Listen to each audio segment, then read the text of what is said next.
Hvordan har du med at skulle i fængsel?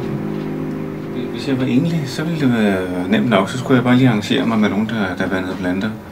Men jeg har altså også en datter på 14. Gør det noget, du sidder derinde på din fødselsdag? Det her handler om en politisk sag, hvor de eneste, han har generet i virkeligheden er regeringen. When it comes to our security, we really don't need anybody's permission.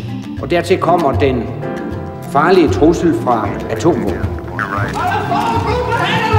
Der vides intet om Iraks masseslagsvåben. Til sidst kunne jeg simpelthen ikke holde det derude. Det var sådan en kompleks af løgne.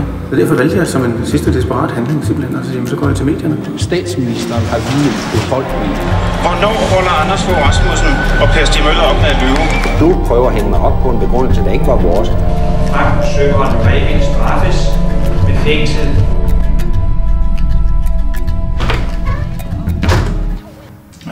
Nu hvor du så har fået plads på Børnehjem. Det lød også så brutalt, ikke? Som om du havde mistet begge forældre. Ja, det gør det sgu. Så det er bare snyd, de vinder.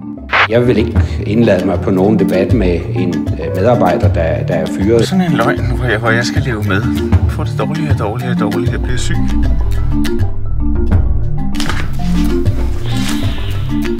Men der er ingen tvivl om, at man ønsker hævn. Det gik godt med at morgen se i stedet. Ja, hun flyttede ind med det samme. Ja, Frank. Vi kan ikke aflevere det her videre. For få nætter siden, der har hun simpelthen bare taget alt sit harpenvåd og pakket. Og så har hun båret det hjem 2 gange.